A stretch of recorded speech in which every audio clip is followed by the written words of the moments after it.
ക്രിസ്തുവിൽ നിങ്ങൾ വിശ്വാസം അർപ്പിച്ചിട്ടുണ്ടെങ്കിൽ നിങ്ങളുടെ മനസ്സിൻ്റെയും ചിന്തയുടെയും സമയത്തിൻ്റെയും താലന്തുകളുടെയും വസ്തുവകകളുടെയും എല്ലാം നാഥൻ ക്രിസ്തു ആയിത്തീർന്നിട്ടുണ്ടെങ്കിൽ അത് നിങ്ങളുടെ ജീവിതത്തിൽ കൂടി സംസാരിപ്പാൻ ഇടയാകണം.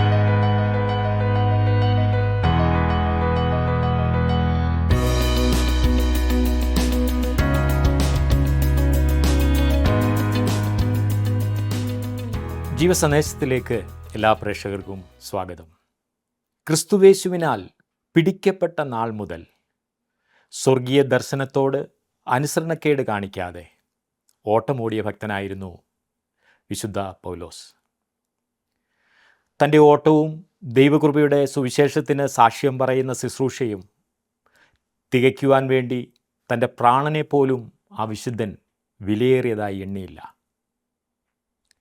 യേശുക്രിസ്തുവിനെക്കുറിച്ചുള്ള പരിജ്ഞാനത്തിൻ്റെ ശ്രേഷ്ഠത തിരിച്ചറിഞ്ഞതോടെ സുവിശേഷത്തിനു വേണ്ടി എന്തു കഷ്ടവും സഹിക്കുവാൻ അദ്ദേഹം തയ്യാറായിത്തീർന്നു. ഫിലിപ്പി ലേഖനം 3-ാം അധ്യായത്തിൻ്റെ 14 വരെയുള്ള വാക്യങ്ങളാണല്ലോ നാം കഴിഞ്ഞ ദിവസം ചിന്തിച്ച് നിർത്തിയത്.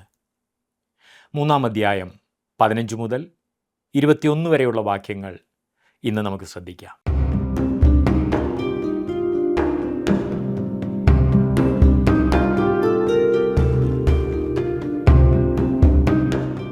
ഫിലിപ്പി ലേഖനം 3-ാം അധ്യായത്തിൽ വിശുദ്ധ പൗലോസ് തൻ്റെ അനുഭവത്തിൽ നിന്നും അനേകം കാര്യങ്ങൾ പറയുന്നതാണ് നാം കണ്ടുകൊണ്ടിരുന്നത്. തൻ്റെ കഴിഞ്ഞകാല ജീവിതത്തെക്കുറിച്ച് പൗലോസ് പറഞ്ഞു. തനിക്ക് ലാഭമായി ക്രിസ്തുവിനെ കാണുവാൻ സാധിച്ചപ്പോൾ ജീവിതത്തിൽ അതുവരെ ലാഭമായി കണ്ടിരുന്നതിനെയെല്ലാം നഷ്ടമായി, ഛേദമായി എണ്ണുവാൻ പൗലോസിന് സാധിച്ചു. അങ്ങനെ തൻ്റെ ജീവിതത്തിൻ്റെ ലക്ഷ്യത്തിൽ തന്നെ ഒരു വലിയ വ്യതിയാനം സംഭവിച്ചു എന്നവൻ പറയുന്നു. താൻ വില കൊടുക്കേണ്ട സ്ഥാനത്ത് വില കൊടുത്തു തന്നെ കാര്യങ്ങൾ കൈകാര്യം ചെയ്യുവാൻ തീരുമാനിച്ചു. എത്ര വലിയ തീരുമാനങ്ങളല്ലേ! ഫിലിപ്പി ലേഖനം 3-ാം അധ്യായത്തിൻ്റെ 14-ാം വാക്യം വരെ നാം ചിന്തിച്ചു കഴിഞ്ഞു. ഇന്ന് 15 മുതലുള്ള വാക്യങ്ങൾ നാം പഠിക്കുവാൻ പോവുകയാണ്. ഞാൻ 13-ഉം 14-ഉം വാക്യങ്ങൾ ഒന്നുകൂടി വായിക്കാം. 13-ഉം 14-ഉം. സഹോദരന്മാരെ, ഞാൻ പിടിച്ചിരിക്കുന്നു എന്ന് നിരൂപിക്കുന്നില്ല. ഒന്ന് ഞാൻ ചെയ്യുന്നു, പിൻപിലുള്ളത് മറന്നും മുമ്പിലുള്ളതിന് ആഞ്ഞും കൊണ്ട് ക്രിസ്തുയേശുവിൽ ദൈവത്തിൻ്റെ പരമവിളിയുടെ വിരുദ്ധനായി ലാക്കിലേക്ക് ഓടുന്നു. താനൊരു സമ്മാനം ലഭിക്കുവാനായി ഒരു വിരുദ്ധനായി ഓടുകയാണ് എന്നത്രേ പൗലോസ് ഇവിടെ പറയുന്നത്. അതെ, തൻ്റെ ജീവിതത്തിൽ പിൻപോട്ട് നോക്കിയാൽ എപ്പോഴും ലജ്ജിക്കുവാൻ മാത്രമുള്ള കാര്യങ്ങളേ ഉള്ളൂ. ഞാൻ വിട്ടുകളഞ്ഞതൊക്കെ അതുപോലെ മറക്കുന്നു, അതൊക്കെ പാഠമായി ഞാൻ മനസ്സിലാക്കുന്നു. എന്നാൽ ഞാൻ മുൻപിലേക്ക് ആഞ്ഞുകൊണ്ട് ഓടുകയാണ്. 15-ാം വാക്യത്തിൽ നാം വായിക്കുന്നത്, നമ്മിൽ തികഞ്ഞവരൊക്കെയും ഇങ്ങനെ തന്നെ ചിന്തിച്ചു കൊള്ളുക. വല്ലതിലും നിങ്ങൾ വേറെ വിധമായി ചിന്തിച്ചാൽ ദൈവം അതും നിങ്ങൾക്ക് വെളിപ്പെടുത്തി തരും. തികഞ്ഞവരൊക്കെയും എന്ന് പറയുന്നതിൽ നിന്നും പൗലോസ് എന്താണ് വാസ്തവത്തിൽ അർത്ഥമാക്കുന്നത്? പക്വതയിൽ ഒരാൾ എത്തേണ്ട സ്ഥാനത്ത് എത്തിയിരിക്കുന്നവൻ എന്ന അർത്ഥമാണ് പൗലോസ് ഉദ്ദേശിക്കുന്നത്. തികഞ്ഞവൻ. ഒരു ശിശുവിൻ്റെ ഉദാഹരണത്തിൽ നിന്നും ഇത് നമുക്ക് മനസ്സിലാക്കുവാൻ കഴിയും. 17 മാസം പ്രായമായ ഒരു കുട്ടി നമ്മുടെ അടുക്കൽ ഉണ്ട് എന്നിരിക്കട്ടെ. അവൻ എത്ര നല്ല കുട്ടിയാണ്, എല്ലാവരെയും ഇഷ്ടപ്പെടുന്ന കുട്ടിയാണ് എന്ന് ഞാൻ പറയാതെ നിങ്ങൾക്കറിയാമല്ലോ. എല്ലാവർക്കും അവനെ ഇഷ്ടമാണ്, ഇല്ലേ? കൊച്ചു കുഞ്ഞുങ്ങളെ എല്ലാവർക്കും ഇഷ്ടമാണ്. എന്നാൽ 17 വർഷങ്ങൾക്ക് ശേഷവും അവൻ ഈ പറഞ്ഞ വളർച്ചയിലാകുന്നുവെങ്കിൽ, അത്ര വളർച്ചയേ ഉള്ളൂ എങ്കിൽ സാരമായ എന്തോ തകരാറുണ്ട് എന്ന് എല്ലാവർക്കും മനസ്സിലാകും. വളർച്ചയിൽ പക്വതയുണ്ടായിരിക്കുക എന്ന ചിന്തയാണ് പൗലോസിൻ്റെ മനസ്സിലുണ്ടായിരുന്നത്. നമ്മുടെ ഇടയിൽ പൂർണ്ണരായിട്ടുള്ളവർ, അതായത് ക്രിസ്തുവിൽ സാധാരണ വളർച്ച പ്രാപിച്ചുകൊണ്ടിരിക്കുന്നവർ ഇങ്ങനെ തന്നെ ചിന്തിച്ചു കൊള്ളുക എന്നാണ് പൗലോസ് പറയുന്നത്. വേറെ വിധത്തിൽ പറഞ്ഞാൽ പൗലോസിനോട് ഒരു മനസ്സുള്ളവർ ആയിരിപ്പീൻ. അതായത് പൗലോസിനോട് ചേർന്ന് കളിക്കളത്തിലിറങ്ങി അതേ ലക്ഷ്യത്തിലേക്ക് ഓടുക എന്നാണ് പൗലോസ് പറയുന്നത്. വല്ലതിലും നിങ്ങൾ വേറെ വിധമായി ചിന്തിച്ചാൽ ദൈവം അതും നിങ്ങൾക്ക് വെളിപ്പെടുത്തി തരും എന്ന് നാം വായിച്ചു. നിങ്ങൾക്ക് വേറെ വല്ല ചിന്തയുമുണ്ട് എന്ന് വരാം, അല്ലെങ്കിൽ വേറെ എന്തെങ്കിലും ചെയ്യണമെന്നായിരിക്കാം ദൈവം നിങ്ങളെക്കുറിച്ച് ആഗ്രഹിക്കുന്നത്. അത് ചെയ്യുവാൻ നിങ്ങൾ തയ്യാറാണെങ്കിൽ അത് അവൻ നിങ്ങൾക്ക് കാണിച്ചു തരും.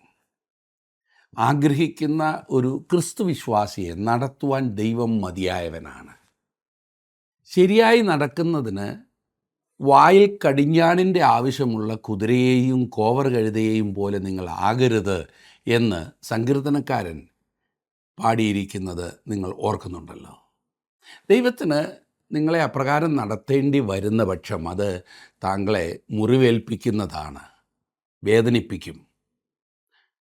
അവിടുത്തെ ദൃഷ്ടി കൊണ്ട് താങ്കളെ നടത്തുവാൻ താങ്കൾ എന്തുകൊണ്ട് അവനെ അനുവദിക്കുകയില്ല? അപ്രകാരം നമ്മെ നടത്തുവാനാണ് ദൈവം ആഗ്രഹിക്കുന്നത്. ദൈവം അതും താങ്കൾക്ക് വെളിപ്പെടുത്തി തരും എന്ന് പൗലോസ് അപ്പോസ്തലൻ പറയുമ്പോൾ അർത്ഥമാക്കുന്നത് അതത്രേ. ദൈവത്താൽ നയിക്കപ്പെടുവാൻ നിങ്ങൾ ആഗ്രഹിക്കുന്നുവെങ്കിൽ അവിടുത്തെ ഹിതം താങ്കൾക്ക് വെളിപ്പെടുത്തി തരും. ദൈവഹിതം അറിയുവാൻ കഴിഞ്ഞാൽ മതിയായിരുന്നു എന്ന് അനേകം ആളുകൾ പറയുന്നത് കേൾക്കാറുണ്ട്. ദൈവഹിതം അറിഞ്ഞാൽ മതിയായിരുന്നു എന്ന്. കർത്താവായ യേശുക്രിസ്തുവുമായുള്ള സമ്പർക്കത്തിൽ ജീവിക്കുന്നതിൽ നിന്നുമാണ് ദൈവഹിതം മനസ്സിലാക്കുവാൻ കഴിയുന്നത്. അവനോട് കൂടുതൽ അടുത്ത് ജീവിക്കുമ്പോഴാണ് ദൈവഹിതം മനസ്സിലാക്കുവാൻ നമുക്ക് കഴിയുന്നത്. ദൈവഹിതം നമുക്ക് കാണിച്ചു തരുമ്പോൾ അത് ചെയ്യുവാനുള്ള ആഗ്രഹം നമുക്കുണ്ടെങ്കിലേ കൂടുതൽ കാര്യങ്ങൾ അവൻ വെളിപ്പെടുത്തി തരികയുള്ളൂ.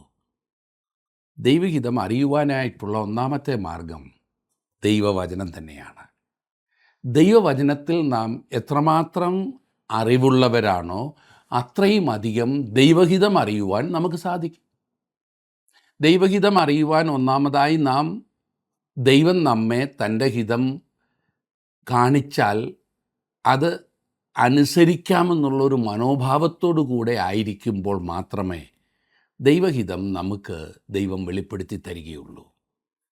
പലപ്പോഴും ദൈവം പറയട്ടെ, എനിക്ക് സൗകര്യമുണ്ടെങ്കിൽ ഞാൻ അനുസരിക്കാം എന്ന മനോഭാവത്തോടെ നാം ദൈവസന്നിധിയിൽ ചെല്ലുന്നത് കൊണ്ട് ദൈവഹിതം മനസ്സിലാക്കുവാൻ സാധിക്കാതെ വരുന്നു. ദൈവം പറഞ്ഞാലും നമുക്കത് മനസ്സിലാകില്ല. അവിടുത്തെ ഹിതം നമ്മെ കാണിച്ചാൽ അത് അനുസരിക്കാമെന്നുള്ള ഒരു മനോഭാവം വളരെ പ്രധാനപ്പെട്ടതാണ്.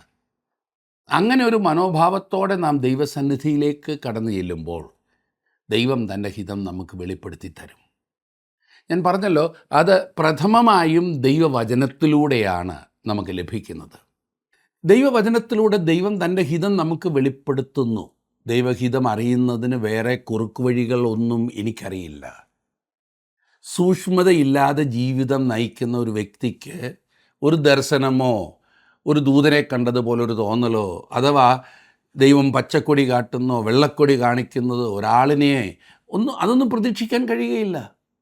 ദൈവത്തോടു കൂടെ ദിവസം തോറും നടക്കുന്നതിൽ കൂടെയും ദൈവത്താൽ നയിക്കപ്പെടുന്നതിനുള്ള ആഗ്രഹത്തിൽ കൂടെയുമാണ് ദൈവഹിതം നമുക്കറിയുവാൻ കഴിയുന്നത്. ജീവിതത്തിൽ ശരിയായ പാതയിൽ മുൻപോട്ട് പോകുന്നതിന് ഇത് താങ്കളെ സഹായിക്കുകയും അത് താങ്കളുടെ ഹൃദയത്തിന് അത്യന്ത സന്തോഷം നൽകുകയും ചെയ്യും. ദൈവഹിതം മാത്രമേ നമുക്ക് ആനന്ദം നൽകൂ. ജീവിതത്തിൽ സംതൃപ്തി നൽകുന്നത് ദൈവഹിതം ജീവിതത്തിൽ നിറവേറുമ്പോഴാണ്. 16-ാം വാക്യം നമുക്ക് നോക്കാം. 16-ാം വാക്യം, എന്നാൽ നാം പ്രാപിച്ചിരിക്കുന്ന പരിജ്ഞാനം തന്നെ അനുസരിച്ച് നടക്കുക. ഓട്ടക്കളത്തിൽ ഇറങ്ങിത്തിരിക്കുവാൻ ഫിലിപ്പിയിലെ വിശ്വാസികളെ പൗലോസ് പ്രോത്സാഹിപ്പിക്കുകയാണ് ചെയ്യുന്നത്. ബിരുദു പ്രാപിപ്പാനായി ക്രിസ്തുയേശുവിൽ ദൈവത്തിൻ്റെ പരമവിളിയുടെ ലാക്കിലേക്ക് അവർ മുന്നേറണം എന്നാണ് അവരെക്കുറിച്ച് പൗലോസ് ആഗ്രഹിക്കുന്നത്. തുടർന്ന് തന്നെ ഒരു ഉദാഹരണമായി പൗലോസ് ചൂണ്ടിക്കാണിക്കുന്നു. 17-ാം വാക്യം, സഹോദരന്മാരെ, നിങ്ങളെല്ലാവരും എന്നെ അനുകരിപ്പിൻ. ഞങ്ങൾ നിങ്ങൾക്ക് കാണിച്ച മാതൃക പ്രകാരം നടക്കുന്നവരെയും കുറിക്കൊള്ളുവീൻ. എനിക്ക് ഈ പറഞ്ഞതുപോലെ പറയുവാൻ കഴിഞ്ഞെങ്കിൽ എന്ന് വ്യക്തിപരമായി ഞാൻ ആഗ്രഹിക്കുകയാണ്. എനിക്കങ്ങനെ പറയുവാൻ കഴിയുകയില്ല. എന്നാൽ പൗലോസിന് അങ്ങനെ പറയുവാൻ കഴിഞ്ഞു. അത് അവൻ്റെ പ്രാഗൽഭ്യത്തെ കാണിക്കുന്നതാണ്. എപ്രകാരമാണ് അത് ചെയ്യേണ്ടതെന്ന് നിങ്ങൾക്കറിയണമെങ്കിൽ എന്നെ സൂക്ഷിച്ചു നോക്കുക എന്നത്ര പൗലോസ് പറയുന്നത്. ഇത് വെറുമൊരു അനുകരണമല്ലെന്ന് ഞാൻ വീണ്ടും ഓർപ്പിക്കട്ടെ. പിന്നെയോ പൗലോസ് ഇവിടെ പറയുന്നതിൻ്റെ അർത്ഥം ക്രിസ്തുവിൻ്റെ ശരീരമായ സഭയിൽ ക്രിസ്തുവിൻ്റെ ശക്തിയിൽ പങ്കാളികളാകുവാൻ നിങ്ങൾ പഠിപ്പീൻ എന്നാണ്. അതെ, എന്നെ അനുകരിപ്പീൻ. എത്ര മനോഹരമായൊരു പ്രാഗൽഭ്യമില്ലേ? നാം പലപ്പോഴും എന്നെ നോക്കേണ്ട, കർത്താവിനെ നോക്കിക്കോളൂ, അവനെ അനുകരിച്ചോളൂ എന്ന് പറയാറുണ്ട്. താഴ്മ കൊണ്ടായിരിക്കാം, നല്ല കാര്യം. വളരെയേറെ ആത്മീയത തുളുമ്പുന്നതായ വാക്കുകളാണത്. എന്നാൽ വാസ്തവത്തിൽ പ്രാഗൽഭ്യമുള്ള ഒരു ദൈവവൈതലിന് പറയുവാൻ സാധിക്കും, എന്നെ അനുകരിപ്പീൻ. ഈ കാര്യത്തിൽ ഞാൻ എങ്ങനെയാണ് സംസാരിക്കുന്നതെന്ന് നോക്കൂ, ഈ കാര്യത്തിൽ ഞാൻ എങ്ങനെയാണ് ചിന്തിക്കുന്നതെന്ന് നോക്കൂ, ഈ കാര്യത്തിൽ ഞാൻ എങ്ങനെയാണ് പ്രതികരിക്കുന്നതെന്ന് നോക്കൂ, ഞാൻ എങ്ങനെയാണ് ഇടപെടുന്നതെന്ന് നോക്കൂ. നിങ്ങൾ ഇപ്പോൾ ആയിരിക്കുന്നത് പോലെ ഒരു സാഹചര്യത്തിൽ ഞാൻ എത്തിച്ചേരുമ്പോൾ എൻ്റെ പ്രതികരണം ശ്രദ്ധിക്കൂ. അങ്ങനെ നമുക്ക് പറയുവാൻ സാധിക്കുന്നതല്ലേ? മറ്റൊരു വ്യക്തിയെ, പ്രത്യേകിച്ചും താങ്കളെ നോക്കുന്ന ഒരു വ്യക്തിയെ ശരിയായ പാതയിൽ നയിക്കുവാൻ സഹായിക്കുന്നത് അതുമാത്രമാണ്. ഇനി പൗലോസ് മറുവശം ചർച്ച ചെയ്യുന്നുണ്ട് 18ഉം 19ഉം വാക്യങ്ങളിൽ. ഞാൻ പലപ്പോഴും നിങ്ങളോട് പറഞ്ഞതുപോലെ അനേകർ ക്രിസ്തുവിൻ്റെ ക്രൂശിന് ശത്രുക്കളായി നടക്കുന്നു എന്നിപ്പോൾ കരഞ്ഞും കൊണ്ട് പറയുന്നു. അവരുടെ അവസാനം നാശം, അവരുടെ ദൈവം വയറ്. ലജ്ജയായതിൽ അവർക്ക് മാനം തോന്നുന്നു, അവർ ഭൂമിയിലുള്ളത് ചിന്തിക്കുന്നു. നാമമാത്രമായ അല്ലെങ്കിൽ നാമധേയ ക്രിസ്ത്യാനികളെക്കുറിച്ച് പറയുന്ന കഠിനമായ വാക്കുകളാണ് ഇവിടെ നാം വായിച്ചു കേട്ടത്. അവർ ക്രിസ്തു ശിഷ്യരാകുന്നു എന്ന് അവകാശപ്പെടുന്നു. എന്നാൽ അവരുടെ ജീവിതത്തിൽ അവർ അവകാശപ്പെടുന്നതിന് വിരുദ്ധമായി പ്രവർത്തിക്കുന്നു. അതിന് ഒരു വിധത്തിലും യോജിക്കാത്ത വിധം ജീവിക്കുന്നു. അവരുടെ വയറാണ് അവരുടെ ദൈവമെന്ന് പൗലോസ് പറയുന്നു. എത്രയോ ദുഃഖകരമായ കാര്യമാണല്ലേ? അവർ തങ്ങളുടെ വിശപ്പിനാൽ നയിക്കപ്പെട്ടിരുന്നു എന്നാണ് അതിൻ്റെ അർത്ഥം. ക്രിസ്ത്യാനികളെന്ന് അഭിമാനിക്കുന്ന ചിലർക്ക് പണസമ്പാദനത്തിനുള്ള വിശപ്പാണുള്ളത്. പണത്തിന് വേണ്ടി എന്തും ചെയ്യുന്നതിന് അവർ തയ്യാറാകും, ഏത് കള്ളവും പറയും. മറ്റ് ചിലർക്ക് ലൈംഗിക സുഖത്തിന് വേണ്ടിയിട്ടുള്ള വിശപ്പാണ്, അത് അവരുടെ ദൈവമായി തീരുന്നു. ഇനി വേറെ ചിലർക്ക് അത്യാഗ്രഹമാണ്, വഴക്കിനും ദുരഭിമാനത്തിനുമൊക്കെ കാരണമായിട്ടുള്ള അത്യാഗ്രഹം. അവരുടെ ഹൃദയവും മനസ്സും ഭൗമികമായ കാര്യങ്ങളിൽ മുഴുകിയിരിക്കുന്നു എന്നതാണ് അടിസ്ഥാനപരമായ പ്രശ്നം. പ്രിയമുള്ളവരെ, നമ്മുടെ ജീവിതത്തിൽ നാം വളരെ ശ്രദ്ധിക്കേണ്ട വസ്തുതയാണിത്. നാം ക്രിസ്തുവിൻ്റെ പേരെടുത്തതിന് ശേഷം വിശുദ്ധിയോടെ ജീവിക്കാതിരിക്കുന്നുവെങ്കിൽ പൗലോസ് ഉപയോഗിച്ച അതേ പദപ്രയോഗങ്ങളാണ് നമ്മളെക്കുറിച്ചും ഉപയോഗിക്കാനായിട്ടുള്ളത്. ഈ പൗലോസ് പറയുന്ന ആളുകൾ അവർ സ്വയത്തിനു വേണ്ടി മാത്രമാണ് ജീവിക്കുന്നത്. സ്വന്തം കാര്യങ്ങൾ സാധിക്കണം.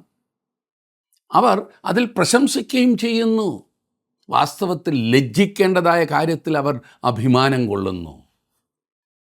ദമസ്കോസിലേക്കുള്ള വഴിയിൽ തൻ്റെ ജീവിതത്തിൽ സംഭവിച്ചത് അതുപോലെയുള്ള വിപ്ലവവും നിങ്ങളിൽ ഉണ്ടായിട്ടുണ്ടെങ്കിൽ, അഥവാ ക്രിസ്തുവിൽ നിങ്ങൾ വിശ്വാസം അർപ്പിച്ചിട്ടുണ്ടെങ്കിൽ, നിങ്ങളുടെ മനസ്സിൻ്റെയും ചിന്തയുടെയും സമയത്തിൻ്റെയും താലന്തുകളുടെയും എന്തിന് വസ്തുവകകളുടെയും എല്ലാം നാഥൻ ക്രിസ്തുവായി തീർന്നിട്ടുണ്ടെങ്കിൽ അത് നിങ്ങളുടെ ജീവിതത്തിൽ കൂടി സംസാരിപ്പാൻ ഇടയാകണമെന്നത്രേ പൗലോസ് പറയുന്നത്.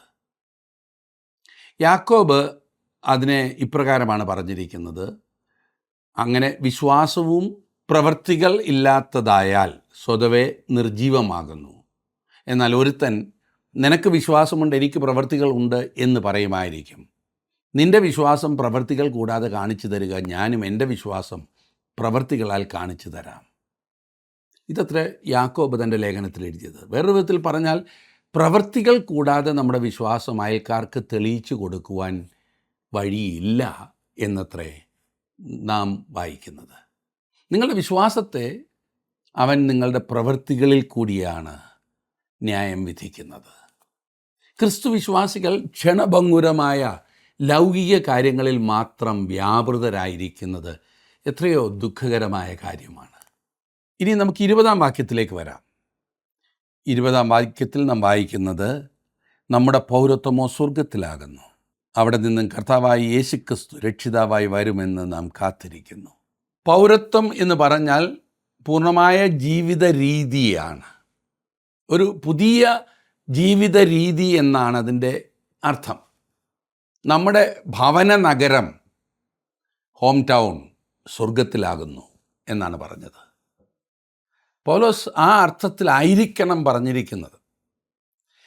ഫിലിപ്പിയ പട്ടണം ഒരു റോമൻ കോളനി ആയിരുന്നു എന്ന് ഓർക്കുമല്ലോ. റോമൻ നിയമങ്ങളായിരുന്നു ഫിലിപ്പിയിൽ നിലനിന്നിരുന്നത്. റോമയിലെ പരിഷ്കാര രീതി അനുസരിച്ചാണ് ജനങ്ങൾ ഫിലിപ്പിയിലും വസ്ത്രധാരണം ചെയ്തിരുന്നത്, മുടി വെട്ടിയിരുന്നത്, എല്ലാം അതിനനുസരിച്ചാണ് ചെയ്തിരുന്നത്. അവർ ലത്തീൻ ഭാഷ സംസാരിച്ചിരുന്നു. റോമിൻ്റെ ആധിപത്യത്തിന് കീഴിലുള്ള കോളനി ആയിരുന്നതിനാൽ സകലവും റോമിലെ പോലെയായിരുന്നു എന്ന് കാണുവാൻ സാധിക്കും. ഇന്ന് സഭ എന്ന് പൊതുവെ നാം പറയപ്പെടുന്ന വിശ്വാസികൾ സ്വർഗത്തിൻ്റെ കോളനി എന്ന പോലെ ജീവിക്കുകയും സ്വർഗത്തിലായിരിക്കുന്നത് പോലെ പ്രവർത്തിക്കുകയും സ്വർഗത്തിലെ പോലെ സംസാരിക്കുകയും ചെയ്യേണ്ടതാണ്. എന്നാൽ നിർഭാഗ്യവശാൽ പലപ്പോഴും ഇപ്രകാരമല്ല കാണുന്നത്. എന്നാൽ നമ്മുടെ ലക്ഷ്യം എന്തായിരിക്കണമെന്ന് പൗലോസ് വളരെ കൃത്യമായി പറയുന്നു. നാം ഈ ഭൂമിയിൽ ക്രിസ്തുവിൻ്റെ സ്ഥാനാപതികളാകുന്ന അംബാസഡേഴ്സ് മാത്രമല്ല, സ്വർഗത്തെയും സ്വർഗത്തിൻ്റെ ദൂതിനെയുമാണ് നാം ഇവിടെ പ്രതിനിധാനം ചെയ്യേണ്ടത് എന്ന് പൗലോസ് പറയുന്നു. കാരണം നമ്മുടെ പൗരത്വം സ്വർഗത്തിലാകുന്നു. അവിടെ നിന്ന് കർത്താവായി യേശുക്രിസ്തു രക്ഷിതാവായി വരും എന്ന് നാം കാത്തിരിക്കുന്നു. വിശ്വാസിയുടെ ഉന്നതമായ പ്രത്യാശയെക്കുറിച്ചും പൗലോസ് പ്രകടമാക്കുന്നു. അത് കർത്താവിൻ്റെ മഹത്വ പ്രത്യക്ഷതയുടെ പ്രത്യാശയോടുള്ള കാത്തിരിപ്പാണ്. നമ്മുടെ പൗരത്വം സ്വർഗത്തിലാകുന്നു എന്ന് പറഞ്ഞതിന് ശേഷം പൗലോസ് പറയുന്നത് അവിടെ നിന്നും കർത്താവായി യേശുക്രിസ്തു വരും എന്ന് നാം കാത്തിരിക്കുന്നു എന്നാണ്. ന്യായവിധിയുടെ കാലമായ മഹാപീഡന കാലത്തിൽ കൂടി കടന്നു പോകേണ്ടി വരുന്നതിനെക്കുറിച്ചൊന്നും പറയുന്നില്ല. ശ്രദ്ധിച്ചോ? അത് സഭ ന്യായവിധിയിൽ നിന്നും വിടുവിക്കപ്പെടും.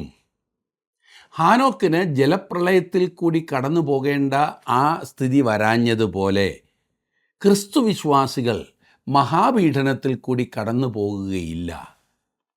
മഹാപീഡനത്തിലും കർത്താവിന് സഭയെ സംരക്ഷണ ചെയ്യുവാൻ കഴിയുമെന്ന ചിന്തയാണ് പലർക്കുമുള്ളത്. അതെ, കർത്താവിന് അങ്ങനെ ചെയ്യുവാൻ കഴിയും. ആ കാര്യത്തിൽ എനിക്ക് സംശയമില്ല. ജലപ്രളയത്തിൽ ദൈവം നോഹയെ ഒരു പെട്ടകത്തിൽ കാത്ത് പരിപാലിച്ചു, വാസ്തവമാണ്. എന്നാൽ അവൻ ഹാനോക്കിനെ ലോകത്തിൽ നിന്നും എടുക്കുകയാണ് ചെയ്തതെന്ന് ഓർക്കണം.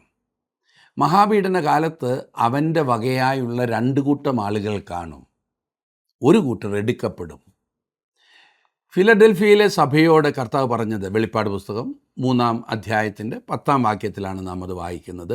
സഹിഷ്ണുതയെക്കുറിച്ചുള്ള എൻ്റെ വചനം നീ കാത്തുകൊണ്ടതിനാൽ ഭൂമിയിൽ വസിക്കുന്നവരെ പരീക്ഷിക്കേണ്ടതിന് ഭൂതലത്തിലെങ്ങും വരുവാനുള്ള പരീക്ഷാകാലത്ത് ഞാനും നിന്നെ കാക്കും. മറ്റേ കൂട്ടർ മഹാപീഡനത്തിൽ കൂടി കടന്നു പോകുന്നവരാണ്. ജാതികളുടെ വലിയ ഒരു സംഖ്യയും, അതായത് കർത്താവായ യേശുക്രിസ്തുവിൻ്റെ മധ്യാകാശ വരവിൽ എടുക്കപ്പെടാത്ത ആ വലിയ സംഖ്യയും 1,44,000 ഇസ്രായേല്യരും അവർ മഹാപീഡനത്തിലൂടെ കടന്നു പോകും. അവർക്ക് ദൈവത്താൽ മുദ്ര ലഭിക്കേണ്ടതിനാൽ മഹാപീഡനത്തിൽ കൂടി കടന്നു പോകേണ്ടി വരും. സഭ മഹാപീഡനത്തിൽ കൂടി കടന്നു പോകുമെന്ന് തിരുവചനത്തിൽ ഒരിടത്തും പറഞ്ഞിട്ടില്ല. പൗലോസിൻ്റെ ജീവിതകാലത്ത് തന്നെ കർത്താവ് മടങ്ങി വരും എന്ന വിശ്വാസമായിരുന്നു പൗലോസിനുണ്ടായിരുന്നത്. എന്നാൽ ഒന്നാമത് മഹാപീഡനത്തിൽ കൂടി കടന്നു പോകേണ്ടി വരും എന്ന് പൗലോസ് പ്രതീക്ഷിച്ചിരുന്നതായി രേഖയില്ല. തൻ്റെ ജീവിതകാലത്ത് അനേക പ്രശ്നങ്ങളിൽ കൂടി പൗലോസ് കടന്നുപോയി എന്ന് നാം വായിക്കുന്നുണ്ട്. എന്നാൽ അത് മഹാപീഡനമാണെന്ന് അവൻ എങ്ങും വ്യാഖ്യാനിച്ചില്ല. സന്തോഷത്തോടു കൂടിയുള്ള പ്രതീക്ഷയുമായി പൗലോസ് ഇപ്രകാരം പറഞ്ഞിരിക്കുന്നു: നമ്മുടെ പൗരത്വമോ സ്വർഗത്തിലാകുന്നു. അവിടെ നിന്നും കർത്താവായ യേശുക്രിസ്തു രക്ഷിതാവായി വരുമെന്ന് നാം കാത്തിരിക്കുന്നു. മഹാപീഡനത്തിന് ശേഷം സംഭവിക്കുന്ന കാര്യമാണ് ഇതെന്ന് വേദപുസ്തകം പറഞ്ഞിട്ടില്ല.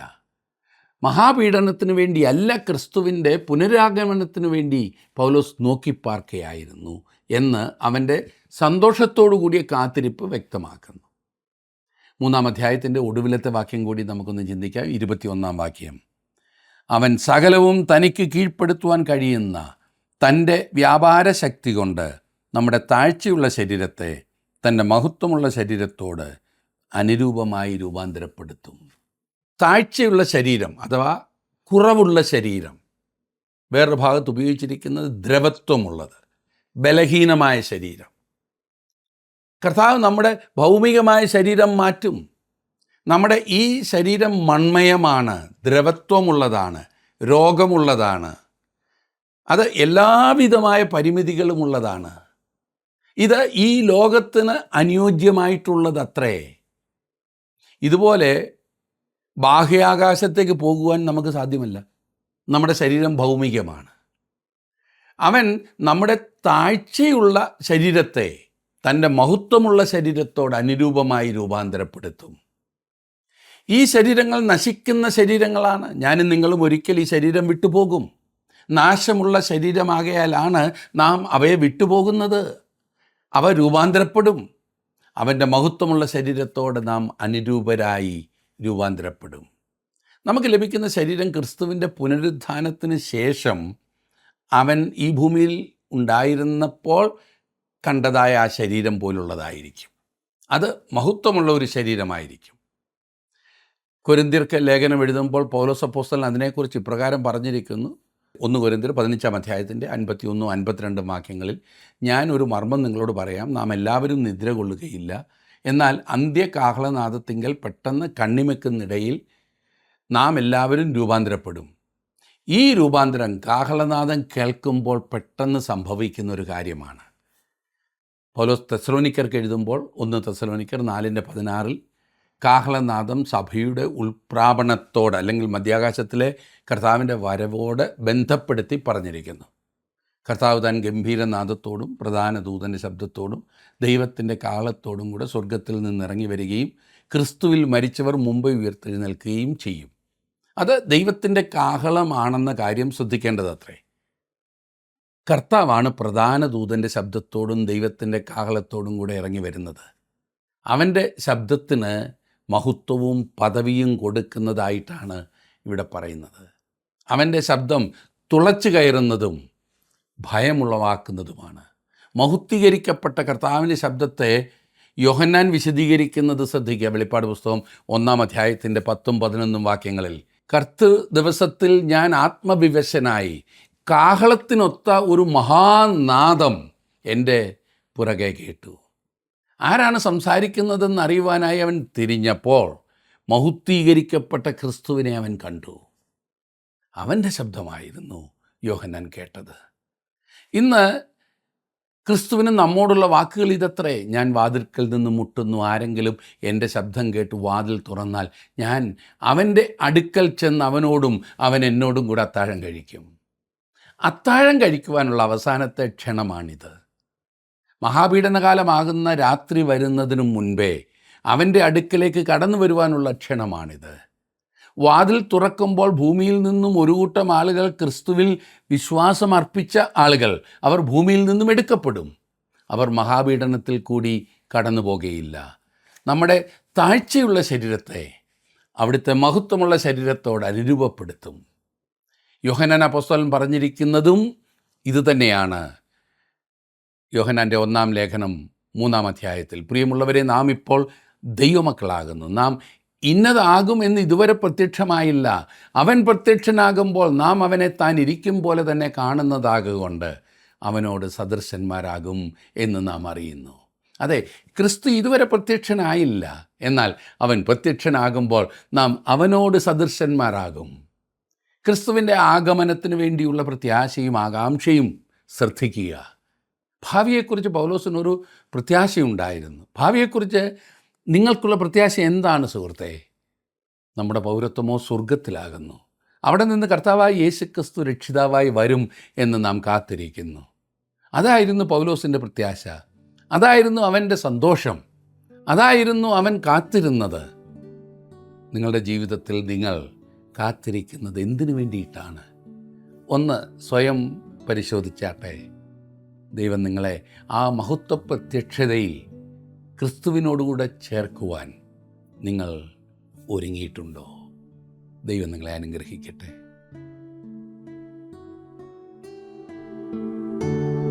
ഭൂമിയിൽ ആയിരിക്കുന്നുവെങ്കിലും ദൈവത്തിൽ നിന്ന് ജനിച്ചവരുടെ പൗരത്വം സ്വർഗത്തിലാകുന്നു എന്നുള്ള വസ്തുത ക്രിസ്തുവും അപ്പോസ്തോലന്മാരും നമ്മെ അടിക്കടി ഓർമ്മപ്പെടുത്തുന്നുണ്ട്. നിങ്ങൾ ലോകക്കാർ ആയിരുന്നുവെങ്കിൽ ലോകം തനിക്ക് സ്വന്തമായതിനെ സ്നേഹിക്കുമായിരുന്നു. എന്നാൽ നിങ്ങൾ ലോകക്കാരായിരിക്കാതെ ഞാൻ നിങ്ങളെ ലോകത്തിൽ നിന്ന് തിരഞ്ഞെടുത്തതുകൊണ്ട് ലോകം നിങ്ങളെ പകയ്ക്കുന്നുവെന്ന് യേശുക്രിസ്തു പറഞ്ഞത് യോഹന്നാൻ്റെ സുവിശേഷം 15-ാം അധ്യായത്തിൽ നാം കാണുന്നു. നമ്മൾ പ്രവാസികളും പരദേശികളുമാകുന്നു എന്നാണ് അപ്പോസ്തലനായ പത്രോസ് നമ്മെ ഓർമ്മപ്പെടുത്തുന്നത്. നമ്മുടെ നിക്ഷേപങ്ങളും ചിന്തകളും എല്ലാം സ്വർഗത്തിലായിരിക്കട്ടെ എന്ന് തിരുവചനം പറയുന്നതിൻ്റെ കാരണം അതാണ്. ഇവിടെ നമുക്ക് നിലനിൽക്കുന്ന നഗരമില്ലല്ലോ, വരുവാനുള്ളതത്രേ നാം അന്വേഷിക്കുന്നതെന്ന് എബ്രായ ലേഖന കർത്താവും പറയുന്നു. ഭൂമിയിൽ ഞങ്ങൾ അന്യരും പരദേശികളുമെന്ന് ഏറ്റുപറഞ്ഞുകൊണ്ട് ജീവിക്കുവാൻ കർത്താവ് നമ്മെ സഹായിക്കട്ടെ.